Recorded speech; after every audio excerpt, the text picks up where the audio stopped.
Ողջույն 24-ի եթերում հետագից Նևես Նարեգալասյան ու այս պահին ես հյուրընկալել եմ Հայ ազգային կոնգրեսի փոխնախագահ Լևոն Զուրաբյանին։ Պարոն Զուրաբյան, ողջունում եմ։ Շնորհակալ եմ շատ հրավերս ընդունելու համար։ Այս նորացված ստուդիայում հաճելի է։ Այո, չնայած մեր ստուդիան նորացված է, բայց մեր դարդուցավերը կարծես թե հին են մնացել։ Դրանից մեր խնդիրներն ու խնդիրները իսկապես չլուծվեցին։ Հիմա այդ դարդուցավերից մեկը Գյումրիի ընտրություններն էր, որովհետև համապետական մակարդակով սպասումներ էին սկսել ձևավորվել Գյումրիից, այ որ ընդդիմությունը հաղթի Գյումրիում, ցույց կտա ԿՊ-ն եւ այլն, տեղի ունեցավ այն ինչ որ տեղի ունեցավ, իրականում այո, ԿՊ-ն չհավաքեց ձայների մեծամասնություն, բայց այնպես չի, որ դա բերեց Երևանում գոնե առնվազն այս պահին տեսանելի պայմաններում քաղաքական փոփոխությունների հոտառության, հա։ Դուք ինչ եք կարծում, որևիցե անգամ Լեննականի պես Գյումրիի պես մեծ քաղաքում թիմ ընտրությունները կարող են տալ համապետական էֆեկտ։ Ես շնորհակալ եմ այս հարցի համար, վստահ եմ, որ հիմա մեծ հույզեր առաջացնող հարցն է եւ մարդիկ իսկապես հետաքրքրված են, թե ինչով այս ամեն ինչը կավարտվի եւ ինչ ազդեցություն կունենա մեր ներքաղաքական իրավիճակի վրա, որը բնականաբար բոլորին հուզում է, բայց ես կարծում եմ, որ մենք մի քիչ սրա մասին կխոսենք անպայման, բայց ես ուզում եմ ասեմ, որ իմ կարծիքով այնուամենայնիվ Հայաստանի համար ավելի մի հատ առաջնային հարց կա, որտեղ անմիջական սպառնալիք է կախված մեր երկրի, մեր երկնքի վրա։ Ինչ դուք նկատի ունեք, որի մասին մենք պետք է խոսենք, պետք է հասկանանք, որ Վարդան Ղուկասյան եւ Մարտին Գրիգորյան էպոպեայից են կողմ ավելի մեծ սպառնալիք էպոպեան դա շատ մանր բան է եւ անգամ մեր ներքին քաղաքական զարգացումները այս բանը շատ մանր բան են, եթե համեմատենք այն խնդրի հետ, որը իսկապես կարող է ճակատագրական նշանակություն ունենա մեզ համար։ Ես նկատի ունեմ Իրանի շուրջ ծավալվող այս զարգացումները, որոնք մեզ ցույց են տալիս, որ ըստ էության գործընթացը գնում է մեզ համար ամենաանցանկալի ուղղությամբ, որովհետև համատեղ ամերիկյան, իսրայելական հարվածը եւ պատերազմը Իրանի դեմ գնալով դառնում է ավելի ու ավելի հավանական։ Մենք արդեն գիտեինք, որ բազմաթիվ ծանր ռումբեր են ուղարկվել Իսրայելին, խոսքը Mother of all bombs մոաբների մասին է, որոնք շատ ծանր բաներ են, ռումբեր են եւ դրանք նրա համար են նախատեսված, որ ստորգետնյա շատ խորության ինչ որ եղավ Հեզբոլլահի պարագայում, հա, գտնվող օբյեկտները ռմբակոծվեն, խոսքը երևի առաջին հերթին այդ ատոմային միջուկային օբյեկտների մասին են, որոնք հա մի ամբողջակ ստորգետնյա քաղաքներ են կառուցել Իրանում արդեն, որտեղ այդ հրթիռներն են, ատոմային այդ օբյեկտները եւ այլն եւ այլն։ Հիմա մի հատ նոր լուր եղավ այսօր, այս գիշեր Միացյալ Նահանգները ուղարկել են 6 ռազմավարական ռմբարկու բամբարդիրովщик B1 այդ օթանավեր են։ Լավ։ Դիեգո Գարսիա բազա, որը հնդկական ծովում է գտնվում, որը մոտավորապես 6-7 հազար կիլոմետր հեռավորության վրա է Իրանից, բայց դրանց գործողության շարավիղը մոտ 11 հազար է մաքսիմալը, այսինքն բավարար է նրա համար, որ այդ ռազմավարական օթանավ ռմբարկուներով նրանք կարողանան, այսինքն թռնեն Պարսից ծովից խփեն, հետ գան մտնեն ավիակիր նստեն, հա։ Պարսից ծոցից չի, հենց հնդկական օվկիանոսից այդ ուղիղ կարող են մտնել Իրանի տարածք առանց մտնելու Պարսից ծոց։ Եվ սա գիտեք ինչ է, սա այդ B1-երի, ասենք, ունեցած Ամերիկայի այդ ռազմավարական ռմբարկուների մոտավորապես 30%-ը արդեն հավաքվել է այնտեղ։ Այս գիշեր է դա տեղի ունեցել, բերել են այնտեղ։ Իհարկե կարելի է լինել անուղելի լավատես եւ ասել, որ այս ամենը իր տակը ոչ մի բան չի պահում կամ պարունակում, որ այս ընդամենը բլեֆ է կամ Իրանին սպառնալու, նրան ինչ որ որոշումների կամ ինչ որ նոր պայմանագրեր ստորագրելու համար ինչ որ ճնշման միջոցներ են եւ այլն, դա իհարկե չի կարելի բացառել, բայց ես կարծում եմ, որ ցավոք սրտի կարծես մենք հիմա գնում ենք ամենավատ սցենարով եւ իսրայելական լոբիին, Իսրայելին հաջողվել է ամերիկացիներին կամաց տանել դեպի Թրամփի վարչակազմին համոզել, հակվածություն ապահովել, հա։ Եթե հիշում եք, ես ժամանակին անում էի, այս վտանգների մասին շատ եմ խոսել ընդհանրապես, բայց ես ասում էի, որ Թրամփը, քանի որ երրորդ ժամկետի ընտրվելու նպատակ չի կարող ունենալ, ինքը ավելի քիչ կախված է լինելու իսրայելական լոբբիի ազդեցությունից։ Ցավոք սրտի, ես էլ արդեն այնքան հիմնավորված բան չի, որովհետև Թրամփի աշխատակազմը, անձամբ Թրամփը արդեն բավականին լուրջ, անգամ ասելով, որ մենք չենք կատակում սրա մասին, խոսում են նրա մասին, որ երրորդ ժամկետ Թրամփը կարող է ընտրվել, այդ դեպքում արդեն ակնհայտ է, որ ինքը շատ մեծ կարիք ունի։ Բայց օրենսդրական սահմանափակում չկա դառում։ Կա։ Ինչպես կարելի է փոխել, հա։ Բարի գալուց Ալեքսանդր Գրիգորևիչ կամ Իլհամ Հեյդարովիչ, բայց պարոն Զուրաբյան, տեսեք, այն որ Թրամփի վարչակազմը դեռևս, այսինքն վարչակազմը դարձած նախընտրական շրջանում կային մարտիկ, այդ թվում այն նույն Մարկո Ռուբիոն ու մնացածները, որոնք որ այսպես բաներ էին, բազեներ էին Իրանի հարցում եւ ավառավել բազա էին Իրանի հարցում, քան ասենք նույն ռուս-ուկրաինական կոնֆլիկտի պարագայում, դա ակնհայտ է։ Հիմա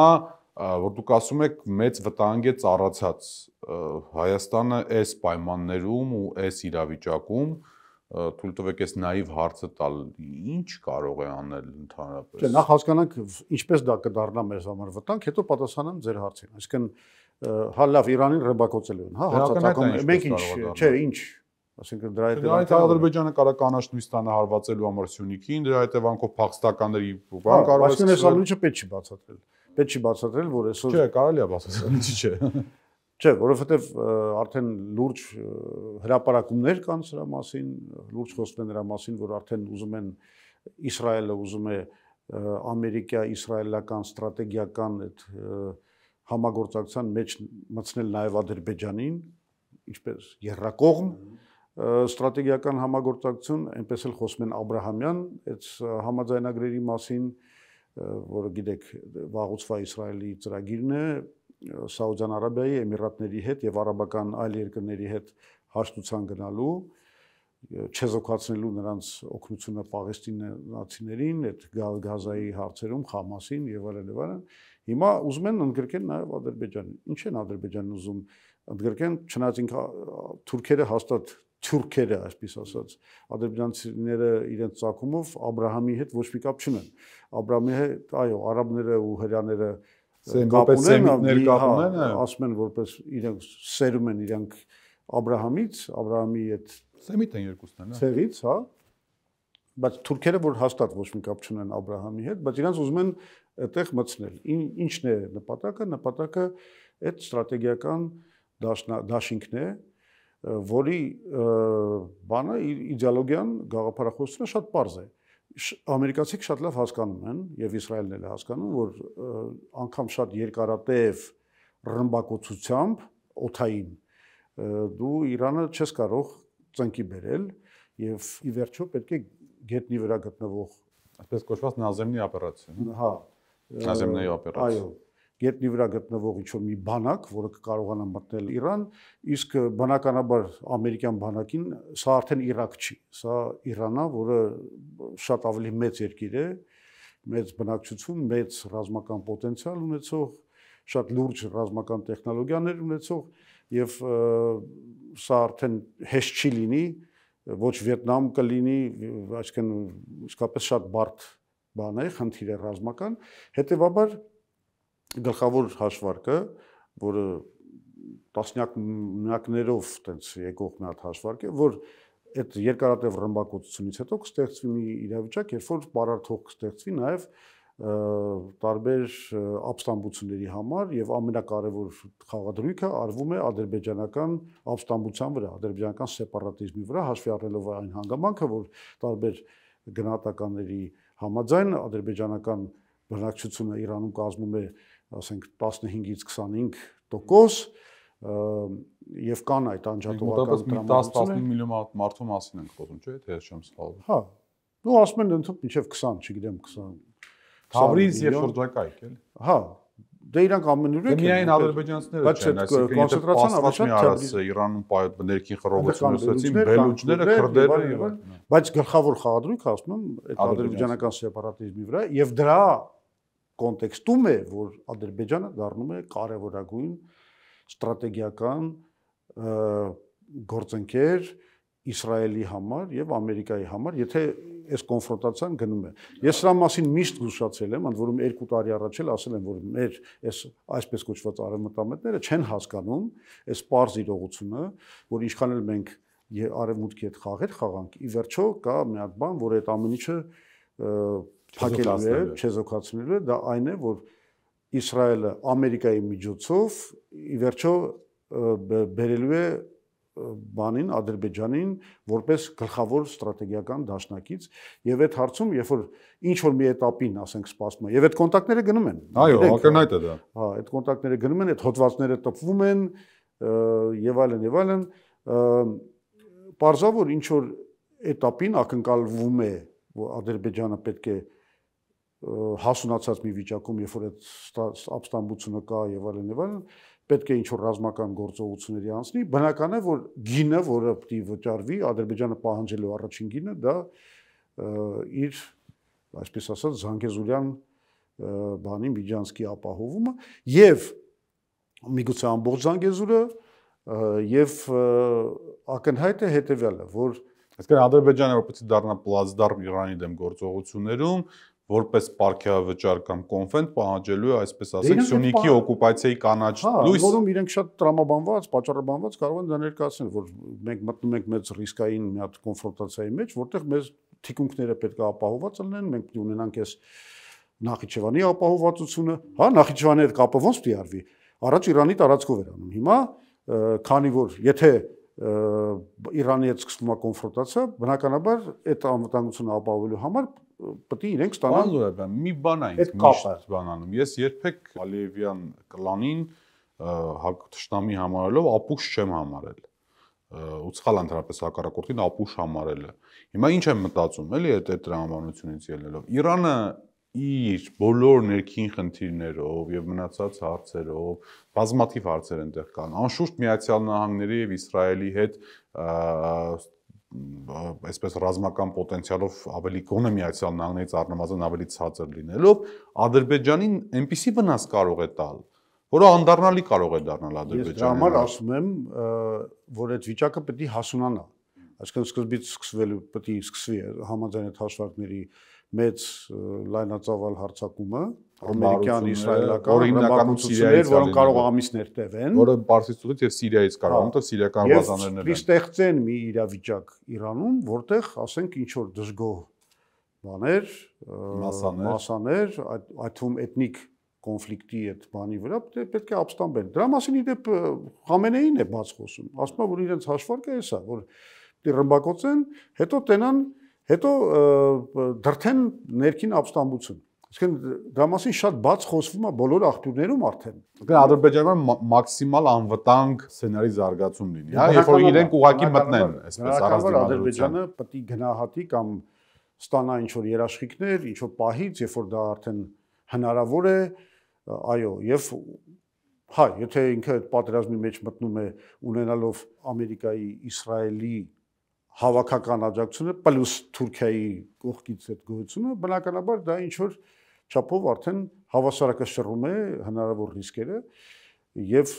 հիմա սրա շուրջ շատ լուրջ զարգացումներ են գնում։ Հիմա սա է, այս որ հասկանում ենք, հիմա ես միշտ ասել եմ, ինչի Ալիևը չի ստորագրում խաղաղության պայմանագիր Հայաստանի հետ։ Ի վերջո ինքը ամեն ինչի հասել է, Փաշինյանը բոլոր զիջումները արել է, այսինքն թվում էր թե եթե կոնֆլիկտը սպառված է, Ղարաբաղը գոյություն չունի այլևս, այսինքն ադրբեջանցիք հասել են մաքսիմում հնարավոր, ասենք, խնդիրների լուծմանը, որոնք իրանք լեգիտիմ իբր թե միջազգային օրենքի տեսակետից դնում էին աշխարհի առաջ, այդ ամեն ինչին հասել են եւ պետք է այստեղ արդեն Ալիևը հետապնդեր հաղթանակող լիդերի ճանապարհը, գնար փորձեր կառուցեր Հայաստանի հետ, հայ ժողովրդի հետ ինչ որ վստահության կանալներ եւ այլն ու դառնար հարավային Կովկասի, եւ դառնար հարավային Կովկասի անվիճելի լիդերը, բայց ասում եմ դա մենակ մի դեպքում, եթե ինքը, ասենք, այս հայատյացության վրա այս մանրախնդիր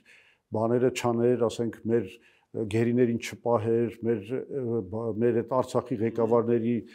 վրա այդ շինծ ու բաները չսարքեր, դատավարությունները, Հայաստանը ֆաշիստական երկիր չհռչակեր։ Հիմա մենք տեսնում ենք լրիվ հակառակն է գնում։ Ստեղծվում են բոլոր հիմքերը եւ միջազգային հանրության առաջ եւ սեփական հանրության առաջ, ցույց տալու, որ չարիքը Կովկասում Հայաստանն է եւ այդ ցարիկին պետք է վերջ տալ։ Իսկ Հայաստանի ղեկավարությունն էլ իրենց խոսույթներով նպաստում են այդ բանը։ Հայաստանի ղեկավարությունը ոչ միայն չի դիմադրում դրա, այլ ընդունում է այդ բոլոր խնդիրների պատճառը հայ ժողովուրդը։ Մի դեպքում առանց պատասխան չտալով, մյուս դեպքում բարձրացնելով այդ բանը, դե ցեղասպանությունը պետք է հասկանանք եղել է, չի կամ պետք է հասկանանք այդ ցեղասպանությունը ինչի է տենց ներկայացվել հետո կամ ասենք վերջը 1000 մի բան տենց արդեն մտել են դրա մեջ որ ազգային բառը պրոբլեմատիկ բառը եւ այլն, այսինքն մեր ղեկավարությունը ոնց որ ինքը իրան դիստանցիայի վրա պահի, ասենք օրինակի համար Ղարաբաղյան շարժման ժամանակ Ղարաբաղի ժողովրդի, Արցախի ժողովրդի նկատմամբ ադրբեջանների կատարած հանցագործությունների բանից, քննադատությունից, արդեն էլ չենք խոսում։ Դե եթե միջազգային հայցերն հետ են կանչում, այդ պարագայում լրիվ է։ Այդ եմ ասում, բայց այդ ամենը չարվում է միակողմանի, ինքը փաստորեն կատարում է Ալիևի բոլոր թելադրանքները, բայց մենք ստանում ենք գնալով ոչ թե մեղմացում, այլ ստանում ենք ավելի ագրեսիվ հռետորաբանություն, ավելի ագրեսիվ պահանջներ, եւ հիմա Ալիևը արդեն հստակ ասում է, որ այս խաղաղության, հիմա էլ բանա, չէ, հիմա Հայաստանը ինչ է փորձում, փորձում է եվրոպական պետությունների ինչ որ մի հատ բան, դաշինք այսպես բառը, եվրոպական պետությունների ինչ որ ճնշումներ կազմակերպի բանի վրա, բայց ասենք տենում եք ինչ է լինում, Գերմանիայի նախագահը գալիս է հանդիպում Նիկոլ Փաշինյանի հետ, հետո ինչ որ մի հատ իրանց վեբսայթում Արցախի դրոշ են դնում,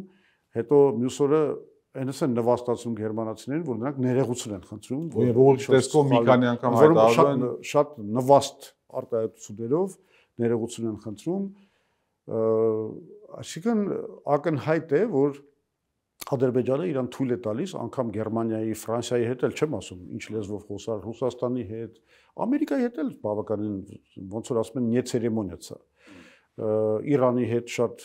կոշտ Ալիև գիտակցում է իր աշխարհակահաղական առավելությունները, ինքը ինչ պրոյեկտի մեջ է, ինքը շատ լավ գիտակցում է, որ իր թիկունքին կանգնած է Իսրայելը, ինքը շատ լավ գիտակցում է, որ Իսրայելը ունի անսահման ազդեցություն Միացյալ Նահանգների արտաքին քաղաքականության վրա Միջին Արևելքում, հետևաբար այս ամեն ինչով բացատրվում է իր կոշտությունը, լկտիությունը, հայատյացությունը միջև վերջ գնալու այս բանը եւ այս ամեն ինչը բացահայտում է թե Նիկոլ Փաշինյանը այս բաները չհասկանալով ինչքան նրան թվում է որ բանա եթե ամեն օր բանանի աղոթի խաղաղության մասին այդ խաղաղությունը կգա եթե անշեղորեն հավատարիմ մնա խաղաղության օրակարգին ոնց որ ինքը ասում ոչ մի բան չպատասխանի ոչ մի սխալ շարժում չանի եւ այլն ինքը դրանով կամաց կաղերցի կստանա խաղաղություն Հայաստանին դեռ կվերադառնանք որովհետեւ վերջի վերջո բանալի մեր գործողություններն այ մակարանք անցնենք Գյումրի ընտրությունները Գյումրիել կանադառնանք ես ուրիշ բան եմ ուզում հասկանալ Ադրբեջանի այս լկտիությունը եւ այսպես ասենք ռեգիոնալ պետություն դառնալու ամբիցիաները որքան էլ որ Իսրայելի եւ Միացյալ Նահանգների կողմից Իսրայելի պարագայում ուղիղ աջակցություն ստանա Միացյալ Նահանգների պարագայում դեռևս կիսա որոշակի աջակցություն ինքը չի կարող այսպես ասենք դուր գալ նույն Ռուսաստանի Դաշնությանը չի կարող դուր գալ նույն Հնդկաստանին չի կարող դուր գալ չգիտեմ նույն Չինաստանին որովհետեւ այնուամենայնիվ ծնվում է մի նոր հրեշ որը դառնալու է հետագայում խնդրեմ եւ արտառեգիոնալ ուժերի համար պլացդարմ, այսպես ասեմ։ Ավելացնեմ, անգամ Իսրայելին կարող է դուր չգալ, որովհետեւ հիմա օրինակ բավականին լուրջ հոդվածներ են Jerusalem Post-ում կամ բանը Իսրայելի տարբեր քաղաքական էլիտաների մեջ, այս հարցը բարձրացվում է հրապարակայնորեն, որ մեր բանից այդ շահերից չի հետևում այսքան ուժեղացնել, որովհետև եթե Ադրբեջանը ուժեղանում է Զանգեզուրյան միջանցքը իրականանում է, դա ուժեղացնում է անհամեմատ նաև Թուրքիային, եւ ինչքան էլ որ Թուրքիան տակից փորձում է լավ լինել Իսրայելի հետ, Իսրայելում հասկանում են, որ սա տակտիկական բաներ են, ի վերջո Էրդողանի Թուրքիան էմոցիոնալ մակարդակի վրա շատ թշնամաբար է տրամադրված Իսրայելի նկատմամբ, որպեսզի ստանա մուսուլմանական աշխարհի առաջատարի դերը։ Այո, եւ մի օր սա կարող է դառնալ ամենալուրջ սպառնալիքը, միջև մա Իրանն են համարել, հա, եւ Իրանի կողմից միջուկային զենքի ձեռքբերումը որպես գլխավոր սպառնալիք հրեական պետության Իսրայելի գոյության համար, բայց իրենք հասկանում են, որ եթե մի քիչ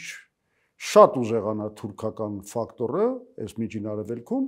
սա կարող է դառնալ երկրորդ Իրանը կամ ավելի վեճ սպառնալիքը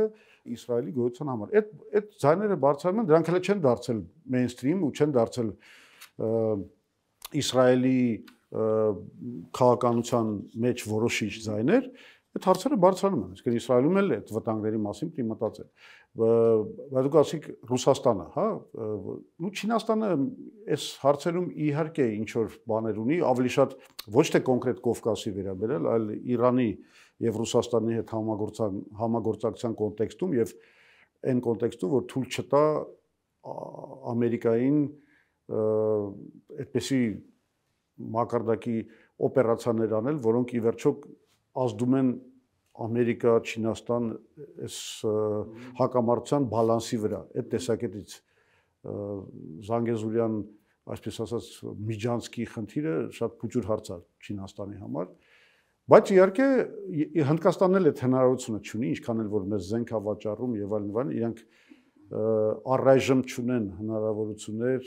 շատ հեռու ռեգիոններում, իսկ Կովկասը հիմա Հնդկաստանի համար այնուամենայնիվ շատ հեռու ռեգիոն է, անցկացնել ինչ որ ռազմական միջամտության հետ կապված բաներ, ազդեցություններ եւ այլն։ Այստեղ մնում է Ռուսաստանը, հիմնական խոչընդոտ։ Հա, որպես գլխավոր խոչընդոտ, որտեվ ինչքան էլ ռուսները, ասենք, շահագրգռված լինեն Թուրքիայի եւ Ադրբեջանի հետ համագործակցության մեջ, որ ապահովեն, ասենք, բանա երկրորդ ֆրոնտի չբացումը կամ ավելի իրանց համար կոմֆորտ պայմաններ Կովկասում, որ կարողանան շարունակեն ուկրաինական պատերազմում ռեսուրսների այդ բանը, կոնցենտրացիան, այնուամենայնիվ ռուսները այստեղ երկու ֆակտոր կա, ֆակտոր առաջին, ռուսները այնուամենայնիվ տեսնում են, որ ամերիկացիք ստրատեգիական կուրս են վերցրել Ռուսաստանի հետ հաշտեցման եւ դա կարող է բերել ուկրաինական կոնֆլիկտի լուծմանը ինչ որ մի տարբերակով, հետեւաբար դրանով Թուրքիայի ու Ադրբեջանի կարևորությունը մի քիչ ավելի կիչնի Ռուսաստանի համար, բայց ավելի կարևոր խնդիրը հետեւալ իրանք հասկանում են, որ ինչքան էլ իրանք գնան զիջումների Ադրբեջանին ու Թուրքիային, ինչ որ մի հատ սահման կա, որից հետո եթե այս ամենը չշարունակվի, Թուրքիան ու Ադրբեջանը կդառնան Կովկասի տերերը, իսկ դա արդեն ուղիղ վտանգ է Ռուսաստանի անվտանգության եւ տարածքային ամբողջականության, որովհետեւ դա արդեն ուրիշ ազդեցությունների կբերի ռուսական պետության, ասենք, տարբեր էթնիկ հանրապետությունների վրա եւ այլն եւ այլն։ Այսինքն ռուսները բնականաբար բացի դրանից նրանք ուղղակի արդեն ֆորմալ պրեստիժի հետ կապված հարցեր կան, իրանք ֆորմալ ՀԱՊԿ-ի անդամ են, հայ-ռուսական դաշինք կա ռազմական, որը չնայած վերջերս լրիվ դատարկվել է բանի Փաշինյանի կառավարման օրոք, այսինքն դառել է բան թղթի վրա ինչ որ դաշինք, որը իրականում բովանդակությունը շատ հարցական է դառել, բայց այնուամենայնիվ այդ բանը կա եւ ինչ ուզում եք ասել, շատ լավ թե վատ կամ միգուցե շատ վատ, բայց ու միգուցե ոչ այդքան արդյունավետ ինչքան մենք ուզենք, բայց այսօր միակ ֆակտորը, որը կարող է խոսքը ասել դիմադրելու, ասենք, այս պլաններին եւ Հայաստանի վրա կոնկրետ Ադրբեջանի հարձակմանը, դառնում է Ռուսաստանը։ Հիմա այստեղ դրա համար շատ կարևոր է, որ մենք այս վտանգները որ տեսնում ենք, ուրանք շատ անմիջական վտանգներ են։ Այնպես չի որ հերվում այդպես իրացիոնալ է։ Այսօր պետք է Նիկոլ Փաշինյանը ուրիշ բանով չզբաղվեր։ Ինքը պետք է խոսար ամբողջ օրը։ Այո, եւ Ռուսաստանի հետ, եւ ամերիկացիների հետ, եւ իրանցիների հետ, եւ Իսրայելի հետ։ Եվ Իսրայելի հետ, բոլորի հետ, որովհետև այսօր պետք է հասկանալ, որ այս մեծ այս հրդեհի մեջ կամ մեծ այս փոթորիկի մեջ, որ հիմա գալիս է մեր ռեգիոն, ինչ լուծումներ են պետք դիվանագիտական, որ Հայաստանը մենք փորձենք քիչ թե շատ անվտանգ պահենք այս բոլոր խնդիրներից։ Մենք այսօր պետք է մենակ դրանով զբաղված լինենք։ Իսկապես պետք է դուրս չգար բաներից, այդ բարակցություններից, այդ խնդիրներից ամեն օր պետք է դրանով զբաղված լինել։ Եվ այստեղ ասում եմ, շատ կարևոր է հենց կարճաժամկետ լուծումներ նաև Ռուսաստանի հետ, որտեղ մեր հարաբերությունները խայտառակ վատ վիճակում են գտնվում հիմա, եւ այդ ամենավատ բանն է, ինչ որ կարող է լինի այս ֆոնի մեջ, այս ֆոնի վրա։ Ռուսական հարաբերությունների վատթարացումը Իրանի դեմ հնարավոր հարձակման ֆոնին։ Ասենք, եթե Իրանը տեսներ, որ հայ-ռուսական բաները, հարաբերությունները գոնե ինչ-որ մի հատ ջերմացման ինչ-որ բան կա, ինչ-որ կուրս կա, ռուսները ինչ-որ մի երկու հատ հայտարարություն անեն այդ ուղղությամբ եւ այլն, սա էական նշանակություն կունենար։ Իրենք մի քիչ կարող էր սառեցնել նրանց ախորժակները։ Բայց ցավոք սրտի մենք ունենք անմեղսունակ ղեկավարություն, որը նախ շատ բան չի հասկանում, այսինքն այս խորքերը աշխարհակաղակական միջազգային հարաբերությունների չի հասկանում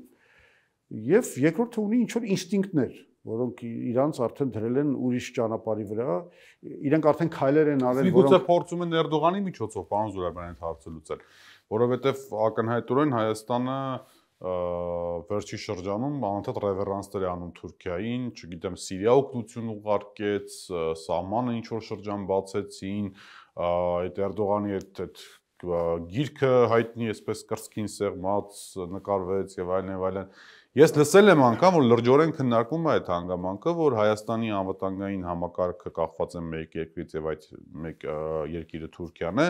ուստի պետք է Թուրքիայից ստանալ Ադրբեջանի չհարձակման գառանտիաները։ Հա, բայց մենք չենք տեսնում դա։ Մենք չենք տեսնում, որ Թուրքիան որևէ ձև արձագանքի այդ ջանքերին։ Մենք դա չենք տեսնում։ Օրինակի համար բանը Հայաստանը, որ մեկ էլ ճանաչեց Պաղեստինը, հա, այտենց ասում են, որ դա արվել է Թուրքիայի խնդրանքով կամ ճնշմամբ։ Միացյալ Նահանգներն էլ անգամ, որտեղ եվրոպացի մի քանի երկրներ ալիք բարձրացավ, եվրոպական մի քանի երկրներ ճանաչեցին։ Չէ, բայց եվրոպացիք չէին ճնշի Հայաստանի վրա, որ Պաղեստինի անկախությունը ճանաչի։ Այսինքն ինչ, այսինքն եվրոպացիք պետք է ճնշեին, որ Հայաստանը Իսրայելի դեմ ինչ-որ բան աներ։ Չէ, այստեղ եթե Միացյալ Նահանգների հետ էր կապված, ասեմ, պարոն Զուրաբյան, կա մի տարբերակ նույնպես, որ Բայդենի վարչակազմի օրոք, քանի որ Իսրայելը կատարում էր գործողություններ, որոնք Բայդենի վարչակազմի սրտով չէին, այսպես ասեմ, ու Իսրայելի զսպման խնդիր կար, որը հրապարակային հնարավոր չէր, հաշվի առնելով Իրանը վիճակի մեջ էր հայտնվել Բայդենի ադմինիստրացիան, որ Իսրայելին զսպելու համար Իրան պետք էր Հայաստանի Ոչ միայն Հայաստան, այդ ընթացքում եվրոպացիներն Շվեդիա, բան եւ այլն ճանաչեցին, Դանիա եւ այլն։ Կներեք Շվեդիան, Իռլանդիան եւ այլն, այո, մի քանի Իսպանիան, մի քանի այդպես բաներ արեցին, բայց դրանք ավելի շատ ոչ թե ամերիկացիների կամ Բայդենի ադմինիստրացիայի հետ կապված, ի վերջո դրանք ինչ որ սկզբունքային դիրքորոշում էին ցուցաբերում, որը իրանք կարող են իրանք թույլ տալ իրականացնել առանց Իսրայելի կողմից շատ լուրջ պատժամիջոցների։ Այդ երկրները, հա, Իռլանդիան, Իսպանիան, բան կարող են իրանք նման բան թույլ տալ։ Այսինքն գոնե Իսրայելը կոնկրետ սպառնալիքներ այդ երկրների դեմ չունի, բայց Հայաստանը ավելի վտանգավոր ու խոցելի օղակի մեջ է գտնվում, եւ ես չգիտեմ, այդ պետք էր թե պետք չէր։ Նման քայլ կատարել, ասենք թուրքական ճնշման տակ։ Հետո դուք ասում եք, որ բանա փորձում է Թուրքիայի հետ հարցեր լուծել։ Հենց խնդիրը այն է, որ դա արդեն հուսահատ վերջին բաներն էր, վերջին ելքն էր, որովհետև սկզբից ինքը փորձում էր արևմուտքի հետ հարցերը լուծել։ Հետո հասկացավ, որ արևմուտքը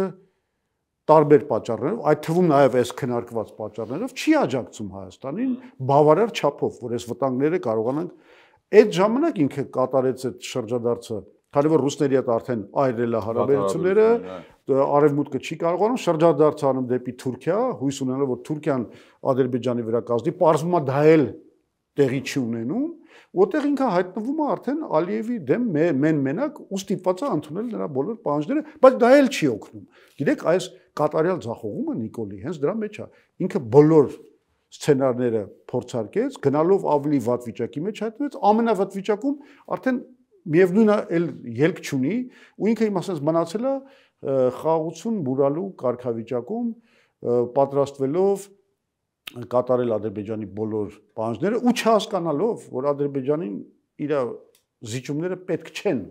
որտեղ Ադրբեջանը ունի լրիվ ուրիշ ծրագրեր եւ հենց այդ ծրագրերը հասկանալու դեպքում արդեն նոր կարելի է դիվանագիտական մի հատ համակարգ կառուցել, որը այդ ծրագրերի դեմը պետք է առնի։ Այս է որ չի անում Փաշինյանը։ Ու սա շատ ծանր Ես ասում եմ, հիմա ամենաճակատագրական բանն է։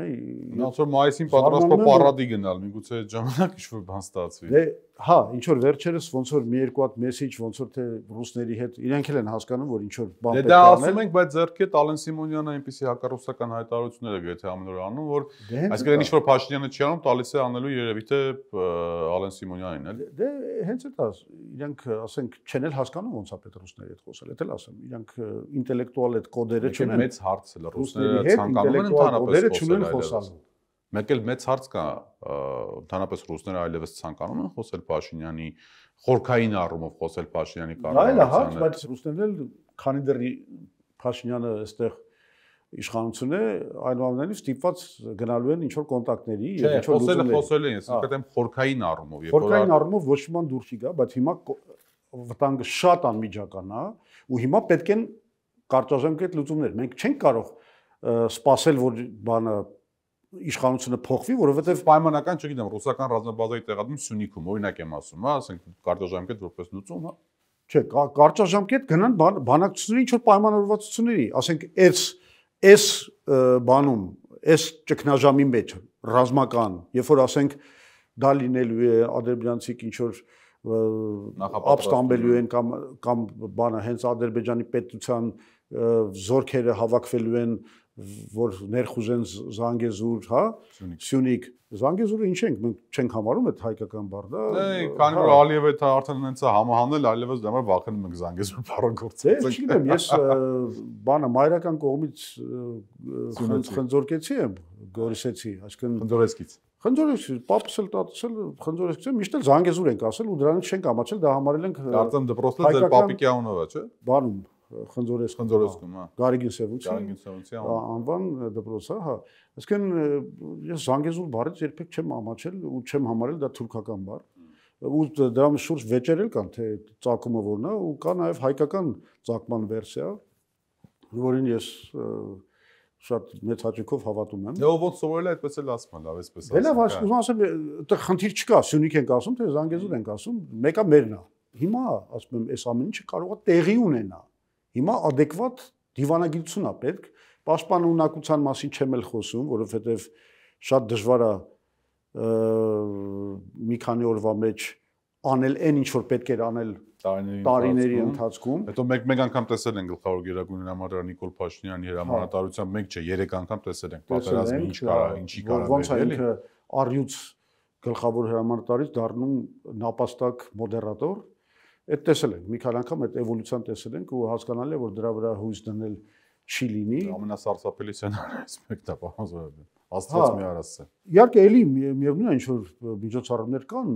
բանի պաշտպանողական ամրապատման, արագ ինչ որ ամրապնդումներ անել մեր բաներ, ինչ որ բունկերներ կառուցել, չգիտեմ ինչեր անել։ Հիմա ինչ որ բաներ անում են։ Հա, անում են, բայց ավելի շատ է պետք անել, բացի դրանից նաև մշակել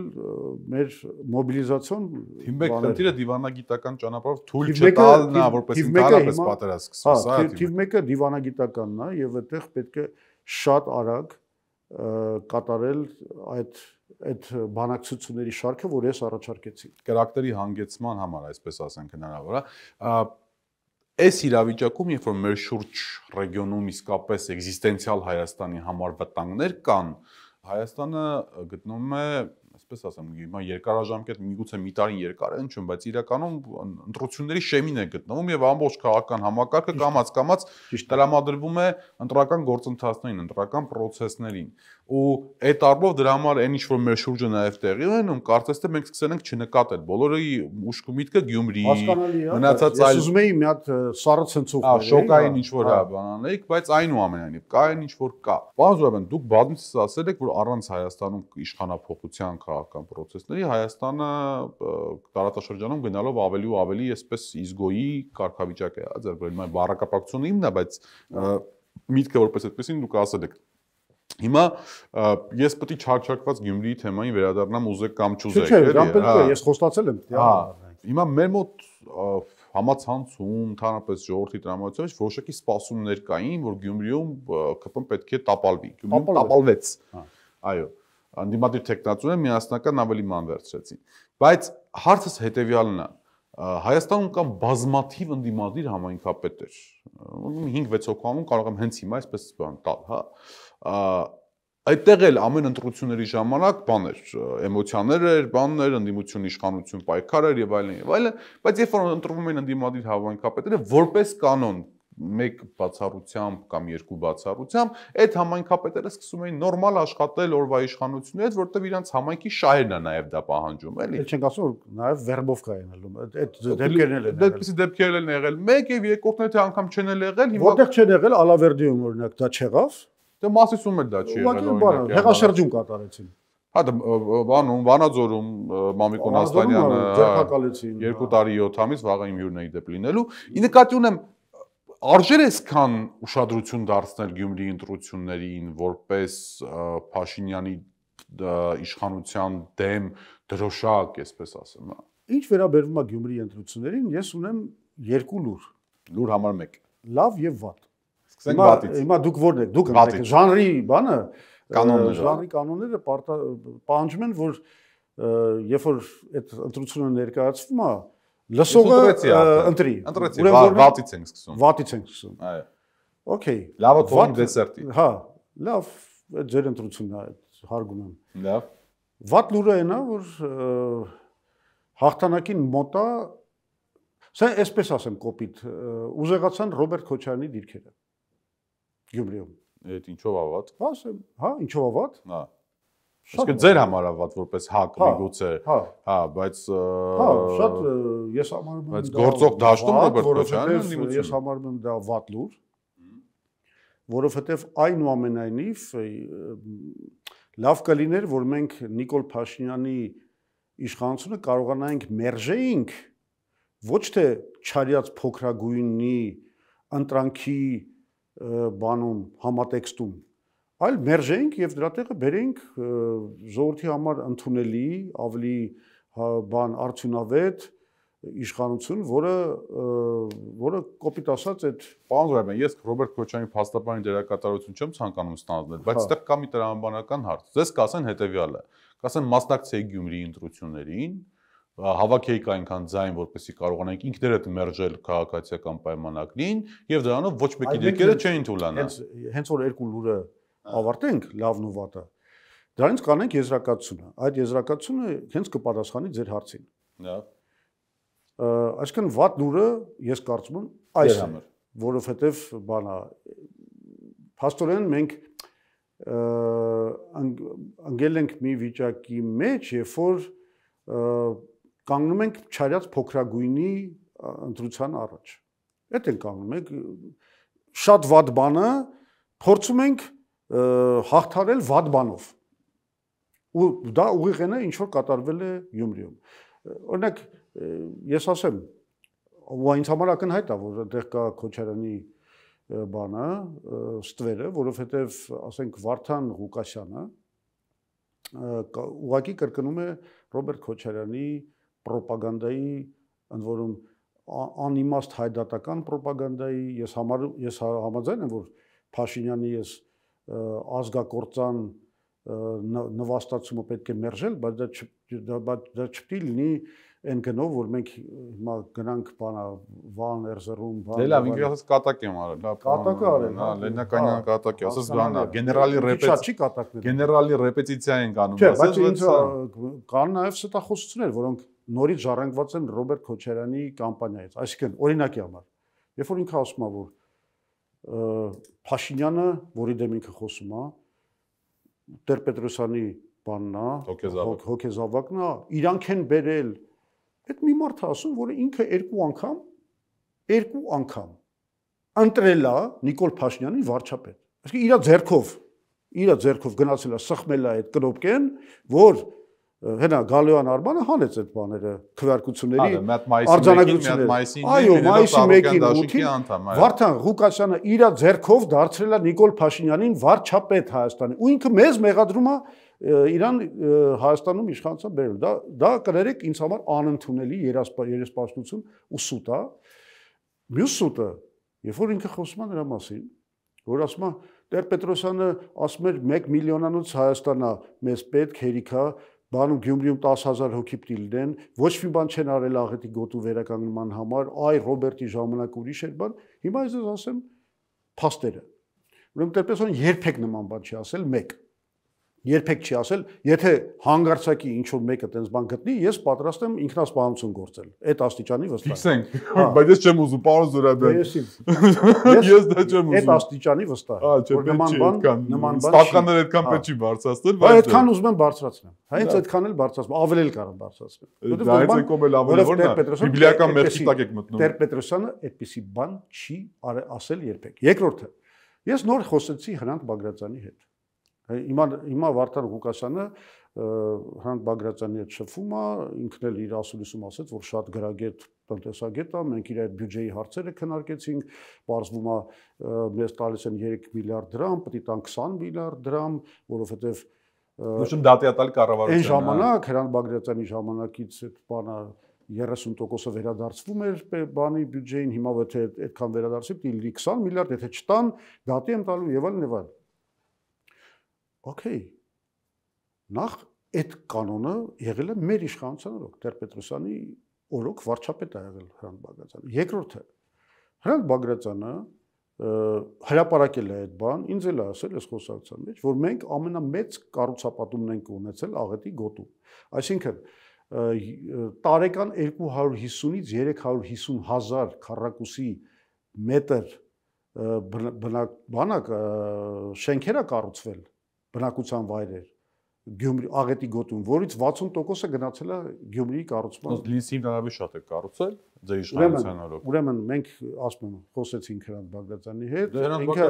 շատ բաներ է ասում, պարոն Զուրաբյան, որ հետո վերջում տես չի գալիս, էլի։ Համատելի թվեր ստեղծելու համար պետք է որոշակի մեթոդոլոգիա կառուցել, բայց ես պատրաստ եմ համաձայնվել Բագրատյանի հետ, որ շատ հնարավոր է, եթե հաշվի առնենք այդ կաթսայական կառուցումը, դպրոցների եւ այլն, պարզվի, որ ավելի շատ Տեր-Պետրոսյանի օրոք է կառուցվել Գյումրիում, քան Քոչարյանի օրոք։ Սերժ Սարգսյանի ժամանակ մի քիչ տեմպը ընկավ, իսկ Նիկոլ Փաշինյանի օրոք կառուցվել է ընդամենը 5 բնակարանային շենք։ Չէ, բայց դա պետության կողմից չի կառուցվել, դա եղել է Անհատ Վարդանի կողմից։ Okay, այդ ճիշտ է, որ ամենաշատ պետության կողմից, եթե տենց հաշվենք, կառուցվել է Տեր-Պետրոսյանի ժամանակ։ Հիմա այնտեղ կարող է հիմա մի քիչ թվերը այս կողմ այն կողմ համատելու մեթոդոլոգիա ստեղծելու համար պետք է մի քիչ աշխատել։ Բայց ես ասում եմ, որ այդտենց ափաշկարա կարելի է սուտ ասել։ Բայց հիմա ասում հավաքվել ենք Վարդան Ղուկասյանից խոսանք, Վարդան Ղուկասյանի այդ ընտրական բաները բարձ է։ Ես դրա համար ասում եմ, ինչ եմ համարում, ես ասում եմ, դա ինչ եմ համարում վատ լուր, որովհետև ստախոսությամբ հերու չես կարող գնաս։ Եթե ինքը ընդունի ես բանը, է չեղավ։ Դե հիմա կներեք, դա Ժանի կանոնն է։ Ժանի կանոնն է, պարոն Զուրաբյան։ Հիմա ես չեմ ասում Վարդան Ղուկասյանը ստախոսել, ես ասում եմ, որ բանա Ժանի կանոնն է այդպեսին։ Չէ, դա ես չեմ ընդունում, ափաշկերը։ Լավ, աստեղ լավ լուրին։ Չէ, ուղղակի դա երեսպաշտություն է։ Էլ չասած, որ ինքը իրան հավատացյալ մարդ է համարում, որ տենց ներկայանում է,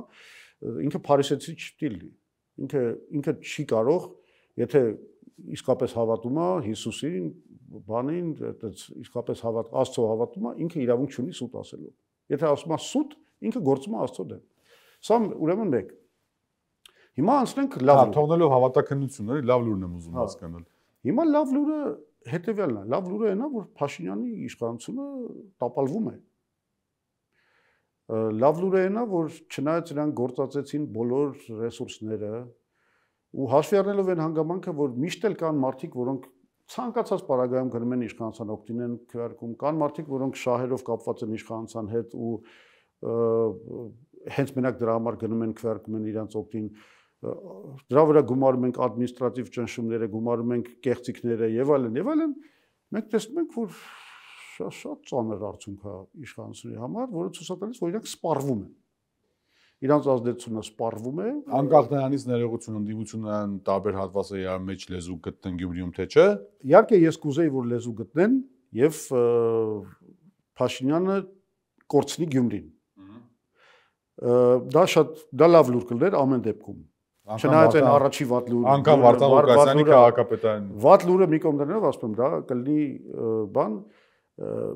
բայց դա հուշելու ես։ Հիմա այս երկու լուրից հետո եզրակացություն եմ անելու։ Ուրեմն սա լավ լուր է, որովհետև իսկապես սա արդեն մենք ինչ ստացանք։ Երևանում 9% բնակչության կարողացան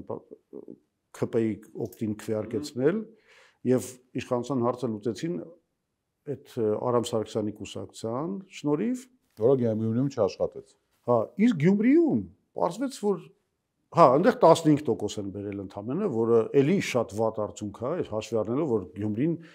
ադմինիստրատիվ ճնշումների առումով շատ ավելի խոցելի է, քան թե Երևանը։ 15% են բերել։ 15% բնակչության։ Որ բնակչությունից հաշվեց, այսինքն դա շատ ցածր արդյունք է բանի համար, ՔՊ-ի համար։ Չէ, մի քիչ շատ են բերել, պարոն Զուրաբյան։ Դե հիմա այս 15 մոտավորապես եմ ասում, ասենք ինչքան են հավաքել, 35% են հավաքել, հիմա եթե մասնակցություն եղել է ինչքան 40%, հա, թե ավելի քիչ։ Վերջը կբազմապատկենք այդ թիվը կառաջանա, հիմա ես ուղղակի ժամանակ չունեմ նստեմ այդ թվաբանությամբ զբաղվելու, բայց մոտավոր առումով այդքան տոկոս է ստացվում։ Երկրորդ խնդիրը, բարձրացումը այն սխեման էլ չի աշխատում, որ իրանք իրանց աճեցրած այդ իբր թե արևմտամետները, բայց իրականում բան է, էլի իրանց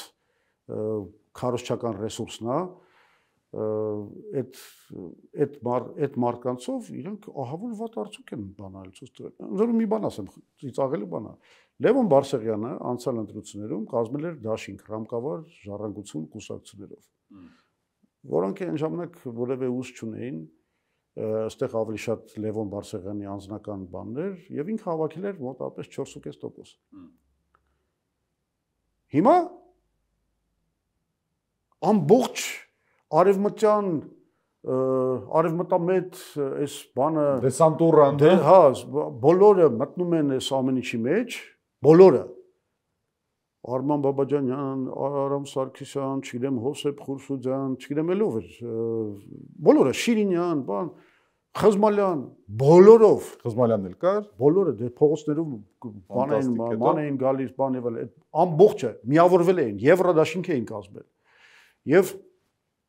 Լևոն Բարսեղյանը ստանում է 4.4%։ Հիմա ես հարց եմ տալիս։ Եթե բոլոր արևմտյան ուժերը իրենց կշիռը նետում են Գյումրի Լևոն Բարսեղյանի թիկունքին, այսինքն ասում են մենք քո հետ ենք։ Ինքը մի քիչ պիտի ավելացներ, չէ, իր արդյունքը։ Բայց ինքը պակասացրել է իր արդյունքը 4.5%-ից 4.4%-ի։ Ստացվում է, որ այդ ամբողջ Եվրոդաշինքի ազդեցությունը դա մինուսային է, ոչ թե պլյուսային։ Ասենք պետք է լինեին, չէ՞, մարդիկ, որոնք պետք է ասեն, լավ, միգուցե Լևոն Բարսեղյանին չենք սիրում, բայց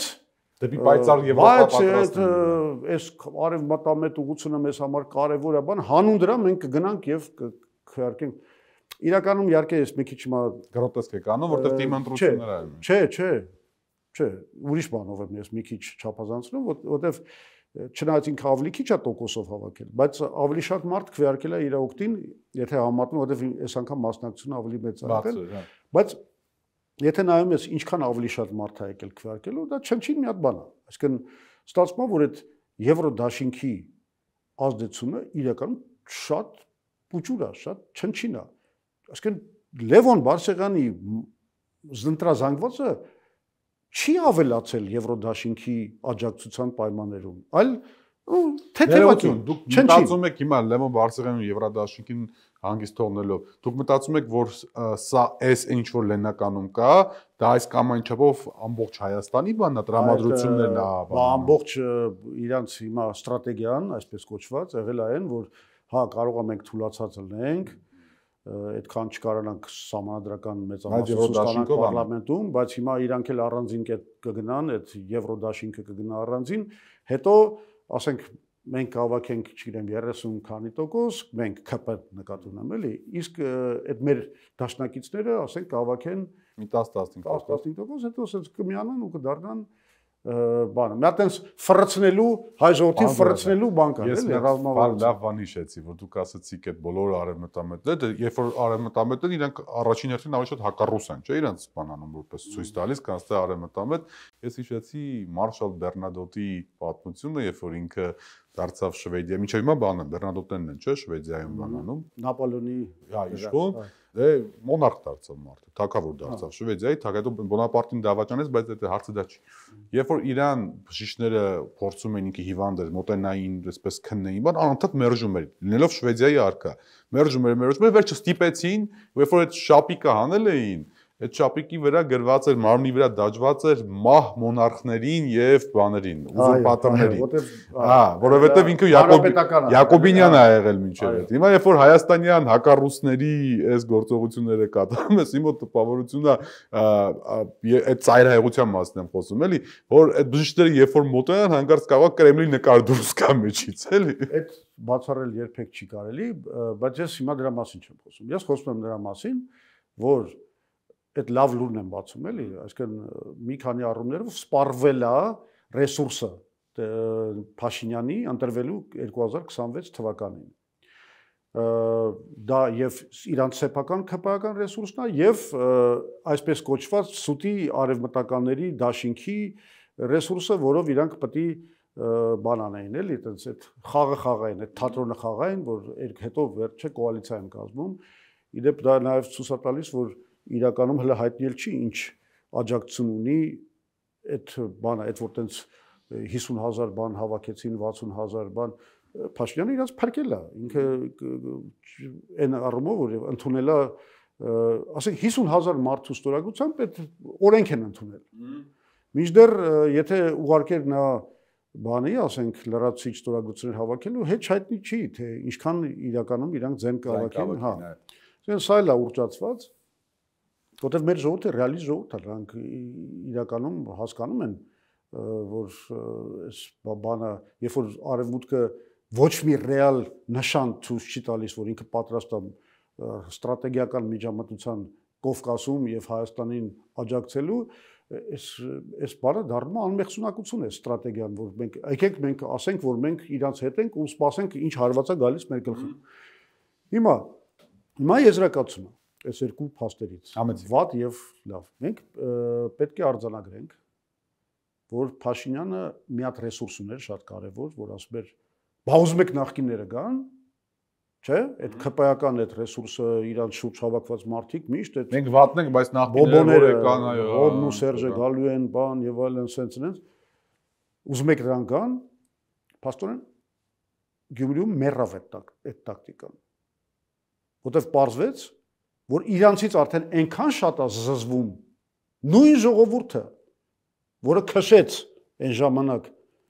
այսպես կոչված ռոբասերժական կլանին։ Հիմա այնքան է զզվում Փաշինյանին, որ պատրաստ է այն հներին վերադարձնել։ Սա մեկ կարևոր եզրահանգում ենք անում, որ այդ չարած փոքրագույնի մեջ արդեն Փաշինյանը դառել է ավելի մեծ չարիք ժողովրդի գիտակցության մեջ։ Սա կարևորագույն արձանագրում է։ Բայց սա նաև մեր առաջ խնդիր է դնում, որովհետև մենք պետք է հասկանանք, որ այնուամենայնիվ մեր ժողովուրդը մի քիչ ավելի լավ բան է ուզում, եւ այս հիմա պատասխանում է ձեր այն հարցին, որ ասում եք, դե հենա գնայք մասնակցեք Գյումրիում, հա։ Դե հա, եթե ասում եք, էսի վատնա, էսի ավելի վատնա ինքն է մասնակցեք, դա ասում։ Ես շատ ճիշտ հարցադրում եմ, բայց ես ուզում եմ ասեմ հետեւյալը։ 1000 անգամ խոսել ենք, գիտեք, մենք բանակցում ենք, ուզում ենք ստեղծենք այդ այլընտրանքը, որը կլինի Փաշինյանին մերժող ուժը եւ ինքը կընտրվի ոչ թե չարյաց փոքրագույնը սկզբունքով։ Չարյաց փոքրագույն սկզբունքը գործող սկզբունք է։ Եվ եթե ուրիշ ընտրություն չկա, այո, երկու չարիքից փոքրագույնն է ընտրում։ Բայց ես չեմ ուզում, որ եւ մենք բոլորս չենք ուզում եւ մեր ամբողջ հանրությունը չի ուզում մի իրավիճակում հայտնվել, երբ որ ինքը պետք է ընտրի երկու չարիքի միջև ու հələ մի հատ էլ դատի, որն է ավելի պակաս չարիք։ Հա հիմա արդեն ժողովուրդը հակում են դրան, որ Նիկոլը ավելի մեծ չարիք է։ Բայց դա արդյոք դուք էլ չեք մտնում Փաշինյանական այդ նախկին ներկայորակարգի մեջ։ Այսինքն Դե որովհետև այսինքն եթե դուք էլ չեք պայմանական ասած ջրում են բոլոր հակասությունները, որ ունեցել եք այս տարիների ընթացքում, վերջին 30 տարիների ընթացքում, որպեսզի երկրում փոփոխություն կատարվի ու նախկին ներկա եք էլի կա պայմանական ասած անում, այդ լավ տեղ չի տանում։ Հասկացա, բայց ես նորից եմ ասում, մենք չենք ուզում մերժելով Նիկոլին ընտրել մի բան, որը էլի լավը չի։ Կարող է մի քիչ պակաս վատնական, որովհետև Փաշինյանի այս անմեղսունակությունը աշխարհաքաղաքական սրանից ավելի մեծ չարիք չի կարող։ Եթե հոգեկան հիվանդը ղեկավարում է երկիրը, դա ավելի վտանգավոր բան է, քան ասենք, եթե կոպիտ ասած, ասենք բանա, ասենց ասեմ, բարոյական շատ մեծ տորմոզներ չունեցող մարդիկ են ղեկավարում երկիրը, որոնք ասենք, որոնց համար ասենք, թալանը այդքան էլ ծանր բան չի, էլի, այդքան էլ ծանր մեղք չի։ Հիմա այո, այն ավելի վատ է։ Նա բերում է մեր բաների, չգիտեմ, լրջագույն աղետների, ազգակործան պատուաս է այդ մարդը։ Հասկացանք։ Բայց մենք ուզում ենք ազգակործան պատուասին մերժենք, որը արդար է, որը հետո բերենք մի հատ անարդյունավետ, էլի կոռուպցիայի մեջ թաղված մի հատ համակարգ, որում մարդիկ չեն ունենալու ազատ գործելու, ազատ բիզնես անելու, հավասար սկզբունքներից, հավասար մրցակցության պայմաններում գործելու հնարավորություն, մենք ուզում ենք բերենք մի համակարգ, որը դեմոկրատական չի լինելու։ Չէ, մենք ուզում ենք, որ գա այնպիսի կառավարում Հայաստանում, որը կմերժի ազգակործանին, բայց կլինի ժողովրդավարական արժեքների աջակից մաքուր Ինչն է դες խանգարում արեք եթե մաքուր բյուրոկրատիայի մերիտոկրատիկ բյուրոկրատիա շնորհապետական այդ բառն էլ իդեպ Տեր-Պետրոսյանն է հանարել հայերեն այո շնորհապետական մենք պետություն ենք ուզում հա այդ մարդիկ որ այսօր ուղղակի ազգակործանը պետք է փոխանցվի բաներով կոռումպացված եւ կոռուպցիայի մեծ պատմություն ունեցող մարդկանցով մենք դա չենք ուզում մենք չենք ուզում որ մեր ժողովուրդը դա չի ուզում ինքը ճարահատյալա գնում է ընտրության Վարդան Ղուկասյանին ընտրել են Գյումրիում ճարահատյալ Վարդան Ղուկասյանին ընտրել են Գյումրիում որովհետեւ Վարդան Ղուկասյանը գյումրեցի է Սլաբոդկայի թաղամասից է Գյումրիում կա այդ հասկացությունը համայնքային թաղային այսպես ընտրությունը ու Վարդան Ղուկասյանը եթե չգնար ասենք կոմունիստական կուսակցությունով գնար պայմանական ասենք չգիտեմ Չինաստանի կոմունիստական կուսակցությունը վել իրան ընտրելու են որովհետեւ ինքը ունի իր իրացիոնալ ու կայուն ընտրազանգված է պարոն Զուրաբյան Իսկ ես ուզում եմ որ լինի ռացիոնալ Իսկ դուք ուզում եք որպեսզի սլաբոդկեցիները քաղաքական ընտրություն կատարեն ոչ թե եթե ստեղծվի այդ ուժը, որի մասին մենք խոսում ենք, որը կընկալվի ժողովրդի կողմից որպես հզոր, ժողովրդավարական մի շարժում, որը իր առաջ դնում է բազմաթիվ նպատակներ Հայաստանի տեխնոլոգիական զարգացման, չգիտեմ, հավասար համարյա նախընտրական անոնս եք անում, հավասար մրցակցային մթնոլորտի ստեղծման, ներառական պետության ստեղծման, այս բաները, այս արժեքները շատ կարևոր են։ Ժողովուրդը ասում եմ նորից գնացել է այդ ուղղությամբ, որովհետև ազգակործանից ուզում է ազատվի, զզվում է, իր համար սա մերժելի է, եւ աչքի առաջ ուրիշ ուժ չի տենում։ Բայց եթե այդ ուժը լինի, մենք ի վերջո ինչի՞ պետք է ասում եմ, նորից եմ ասում, մենք չպետք է չարիքների միջև ընտրենք։ Մենք պետք է ժողովրդին մի հնարավորություն տանք, որ ժողովուրդը ընտրի այն ինչ որ ուզում է, ոչ թե իր չուզածներից ավելի քիչ չուզածը։ Մենք մոտենում ենք մեր հաղորդման ավարտին, պարոն Զուրաբյան։ Դիմացը դեռևս հստակ չի, թե ինչպիսի քաղաքական, որտեղ ասում ենք, այդ արտաքին քաղաքական իրավիճակն է սարսափելի, չգիտես ինչ կնի, ոնց կնի եւ այլն եւ այլն։ Հիմա այդ ուժը, որի մասին որ դուք խոսում եք, որ պիտի լինի եւ այլն։ Պարտքն է ժողովրդի։ Հասկացա, այդ պարտքը դուք պատրաստում եք կատարել ընտրություններով, թե այդ պարտքը պատրաստում եք կատարել փողոցային շարժումներով եւ մնացած։ Եվ մեկը եւս է, իսկ ինչա լուրջ շարժումը, որ դա պետք է դառնա համաժողովրդական շարժում, նա չպետք է խորշի դեմոկրատական որևէ մեթոդից։ Ընդ որում, որովհետեւ հացը հետեւյալն է, դուք ընտրությունների միջոցով Փաշինյանին փոփոխությունը վերջին ընտրական process-ի արդյունքում հնարավոր համարում եք, թե ոչ։ Ուրեմն, որտեղ միշտ իշխանության ընտրությունների մեր պես չկայացած ժողովրդավարությունների պայմաններով դժվար է։ Այն որ հնարավոր համարում ենք, այդտեղ ես որևէ կասկած չեմ տեսնում, եթե այդ ուժը ծնվի, տեսեք ոնց է հասարակությունը գնում այդ ուժի հետևից եւ սրբում բոլոր դիմադրության փորձերը Փաշինյանի կողմից։ Հարցը ստեղ մենակ հետեւյալն է, արդյոք դա չի ուշանա, ի վերջո եթե 26 թվականի ընտրությունները